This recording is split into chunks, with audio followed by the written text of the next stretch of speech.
Alhamdulillah baik. Sehat nih Pak ya. Amin. Ini saya mohon maaf mengganggu waktu Bapak hari ini karena di sini saya ada tugas di pendidikan calon guru penggerak terkait dengan tugas demonstrasi kontekstual Pak. Jadi saya mohon izin kesediaan Bapak untuk melakukan wawancara terkait dengan bagaimana Bapak menghadapi kasus-kasus di sekolah ini. Dengan senang hati akan saya jawab sesuai dengan kemampuan saya. Oke, Bapak, nggih. Baiklah, untuk pertanyaan yang pertama, selama ini bagaimana Bapak dapat mengidentifikasi kasus-kasus yang merupakan dilema etika atau bujukan moral, Pak? Ya, terkait dengan etika ini memang melekat dari kompetensi dan tugas guru ya.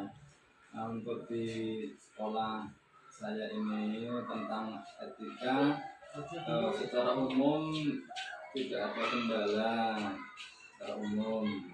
Kalaupun itu ada sifatnya hanya mungkin gejala, tapi untuk masalah berat selama ini mungkin jarang terjadi gitu. Jarang terjadi ya Pak. Kemudian selama ini bagaimana sih Bapak dalam menjalankan pengambilan keputusan di sekolah, terutama untuk kasus-kasus di mana ada dua kepentingan yang benar-benar sama atau sama-sama mengandung nilai kebajikan?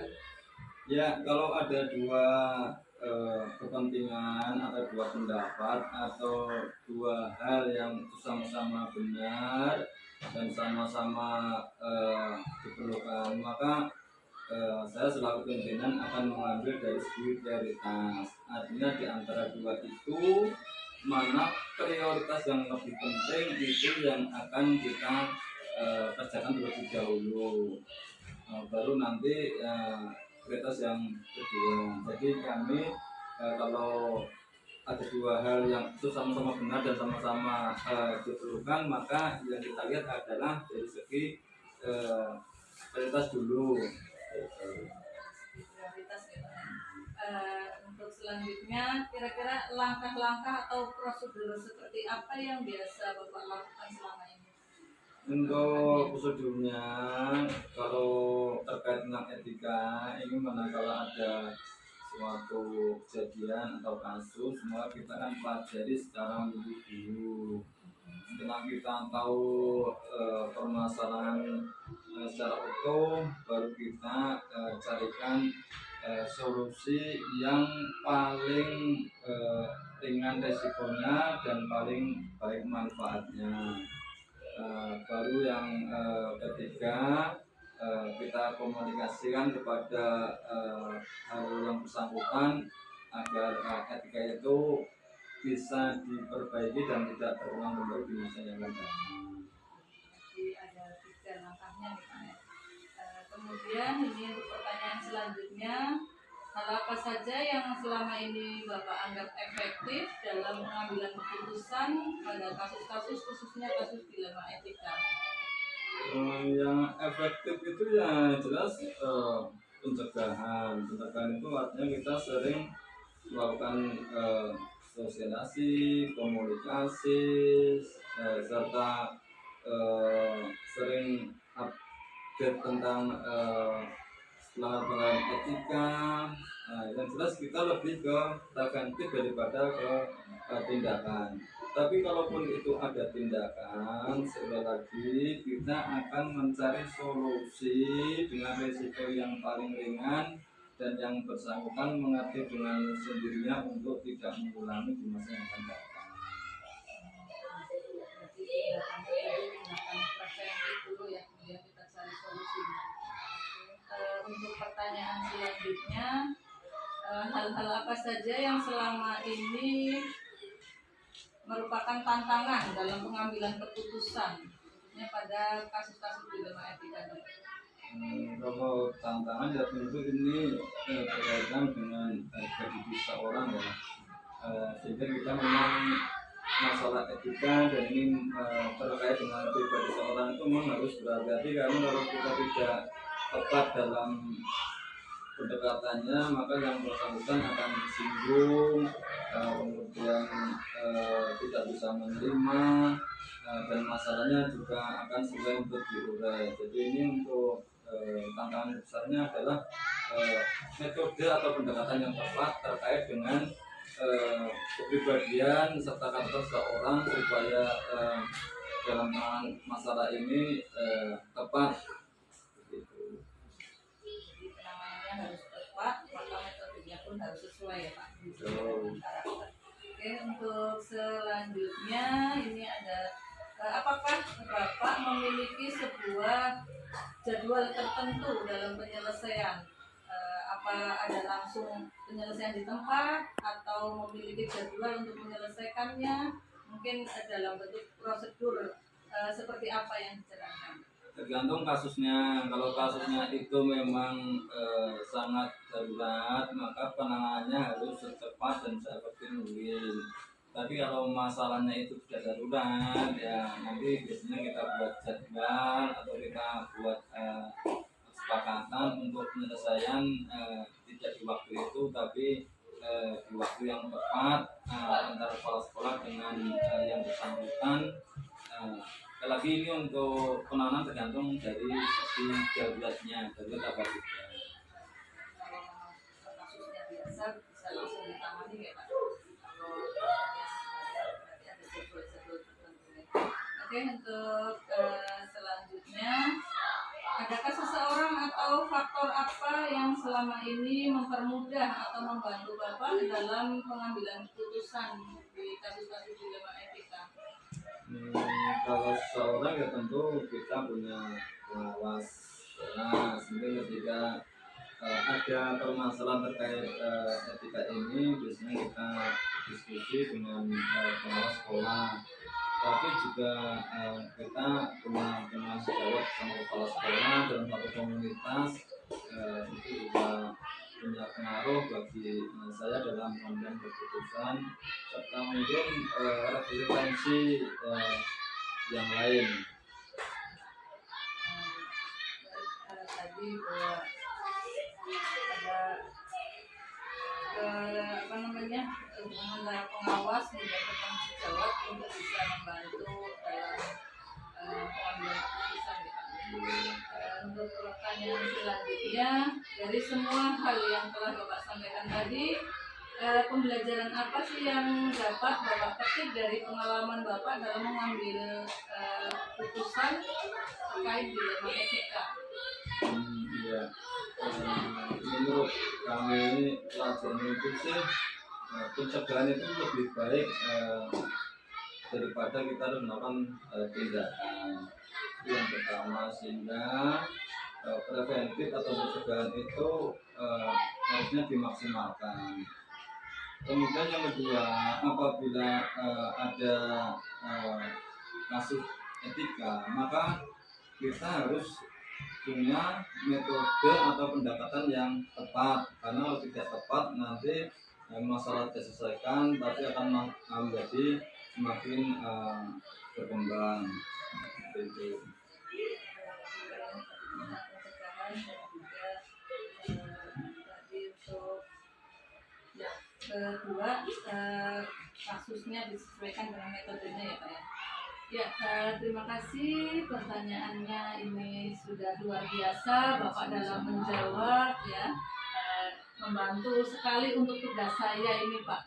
Jadi saya sekali lagi terima kasih Bapak sudah bersedia meluangkan waktu di kegiatan wawancara ini.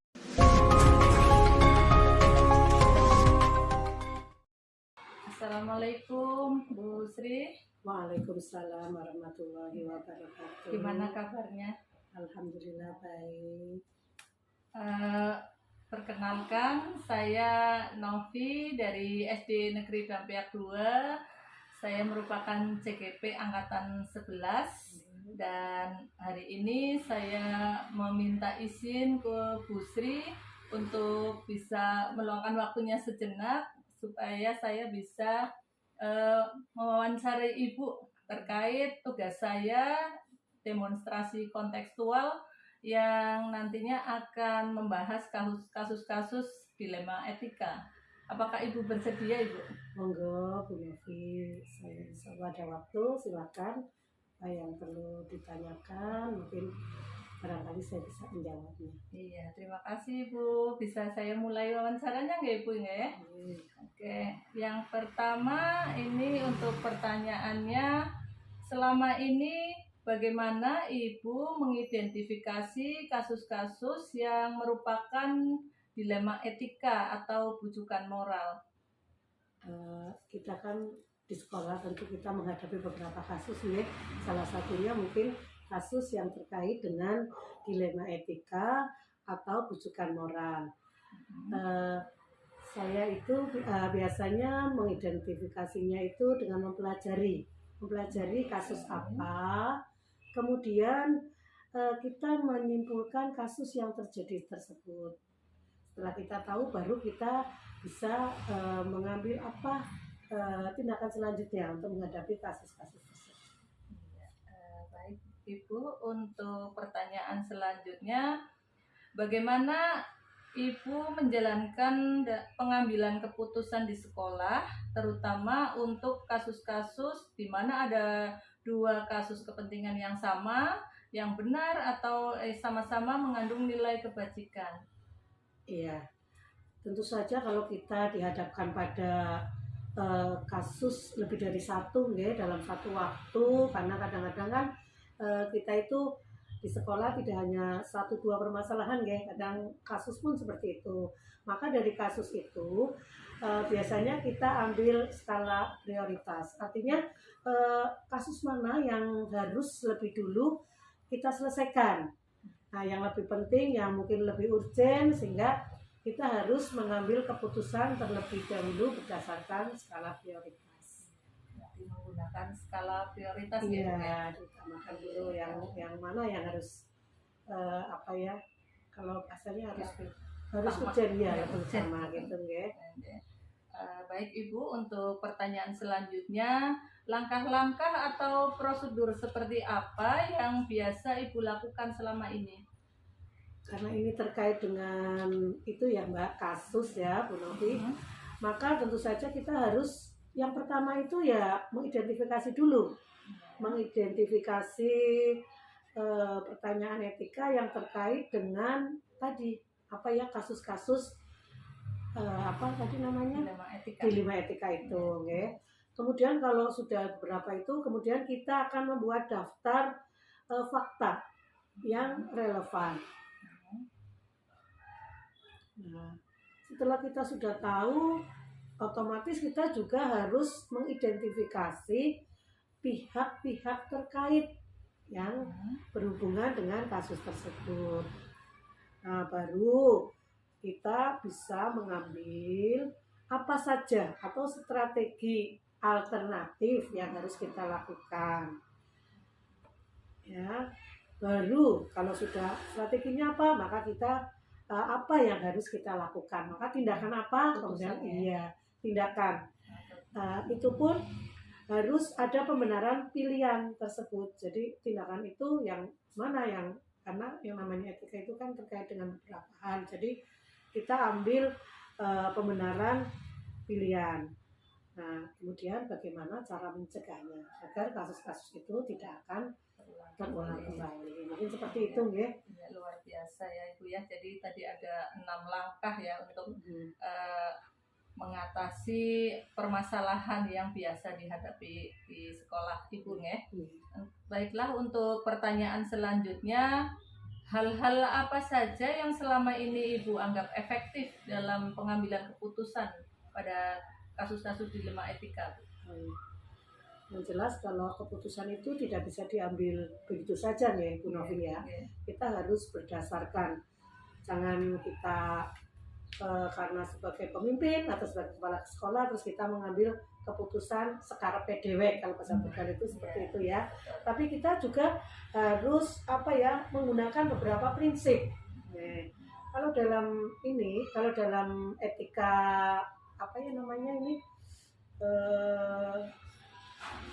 etika moral ya. Etika moral itu kita harus berprinsip pada ada 3 prinsip. Yang pertama harus berpikir yang berbasis pada hasil akhir. Jadi bagaimana akhirnya itu ya, atau sering kita sebut ending based thinking ya gitu ya. Kemudian prinsip yang berikutnya itu kita harus berpikir yang apa ya namanya berbasis pada peraturan. Ya, peraturan basic thinking ya. Kemudian kita juga dalam agar efektif itu kita bisa berpikir berbasis dengan rasa peduli, rasa peduli itu ya, kepedulian kita. Jadi tidak hanya asal seperti itu. Nanti kita dilihat dulu kita mau berpikir dengan menggunakan berbasis apa. Gitu. Tadi jawabannya sungguh luar biasa ya dari Bu Sri ya. Baik, untuk pertanyaan selanjutnya, hal-hal apa saja yang selama ini merupakan tantangan dalam pengambilan keputusan pada kasus-kasus dilema etika? Jadi yang menjadi tantangan Ibu dalam menghadapi kasus-kasus dilema etika. Iya, setiap kasus kita harus menyelesaikan, tapi penyelesaiannya juga pasti ada tantangan ya Bu Novi ya. Iya, banyak sekali tantangan. Mungkin salah satunya itu nilai-nilai yang apa ya saling bertentangan dari kasus itu ya, antara satu kasus dengan ya nilai-nilai moral atau nilai-nilai apa gitu ya. Kemudian paradigma yang berlawanan, paradigma itu ya pemikiran itu ya, ya. Kemudian mungkin juga menjadi tantangan adalah perbedaan antara sistem moral dengan keyakinan pribadi ya, tentu saja dengan kode etik yang berlaku. Mungkin banyak sekali tantangan yang lain. Mungkin salah satunya itu tadi tantangan yang kita hadapi. Terima kasih. Selanjutnya ini untuk pertanyaan selanjutnya, apakah Ibu memiliki jadwal tertentu dalam menyelesaikan sebuah kasus dilema etika? Apakah langsung diselesaikan di tempat atau ada jadwal-jadwal tertentu untuk penyelesaiannya? Kita lihat dulu kasusnya Mbak. Kalau misalnya kasus itu sekiranya tidak terlalu parah atau apa ya berat ya, yang terkait dengan yang bisa diselesaikan dalam waktu langsung, mungkin kita akan langsung tanpa menjadwal. Tapi ketika mungkin kasus itu memang perlu apa ya identifikasi, perlu pemikiran yang tadi luas, dan kita harus melibatkan beberapa orang karena kita juga dalam menyelesaikan sebuah tindakan juga harus ada kolaborasi ya dan musyawarah ya, maka perlu dijadwalkan juga, mungkin 1, 2 atau 3 kali tergantung kasusnya tadi ya. Jadi dilihat kasusnya dulu ya, kalau memang harus selesai hari kalau itu bisa ya, diselesaikan ya, saat itu juga ya mungkin kita selesaikan. selesaikan. Kalau memang itu harus berjenjang atau berkala penyelesaiannya ya terpaksa kita jadwalkan. Mungkin seperti itu ya barangkali. Baik Ibu, untuk pertanyaan selanjutnya, adakah seseorang atau faktor-faktor yang selama ini mempermudah atau membantu Ibu dalam pengambilan keputusan di kasus-kasus dilema etika? Ya, tentu saja kita sebagai kepala sekolah tidak harus mengambil keputusan sendiri ya Mbak. Kita punya rekan kerja, teman, atau mungkin yang berkompeten dalam hal itu. Kita bekerja sama, berkolaborasi, bermusyawarah bagaimana kita menyelesaikan kasus-kasus tersebut ya. Jadi tidak semata-mata keputusan itu terus diselesaikan sendiri gitu ya, mungkin gunanya seperti itu ya. Harus ada kolaborasi ya. Iyalah yang paling tidak nanti memperingan Ibu dalam menyelesaikan itu mungkin juga kan masukan-masukan dari mereka nggih. Masukan-masukan mereka juga kita pertimbangkan seperti itu. Baik Ibu, untuk pertanyaan yang terakhir ini, dari semua hal yang telah tadi disampaikan, pembelajaran apa yang dapat Ibu petik dari pengalaman Ibu dalam mengambil keputusan di dilema etika?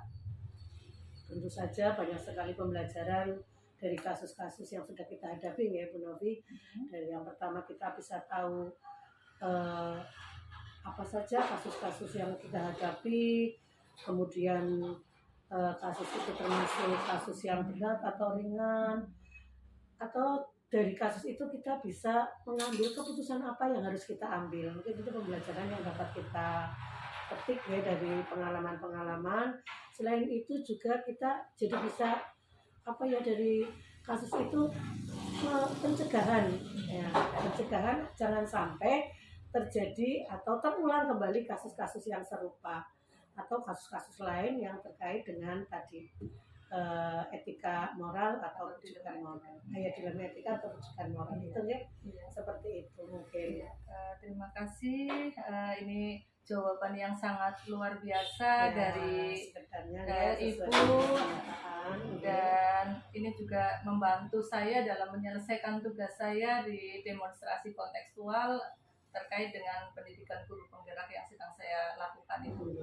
Sekali lagi terima kasih atas waktunya dan kesediaannya untuk menjawab pertanyaan-pertanyaan dari saya ya Bu ya. Dan mohon maaf apabila kedatangan saya ke sini mengganggu waktu Ibu dan mengganggu aktivitas Ibu dalam menjalankan tugas di sini. Sekali lagi terima kasih Bu. Yes.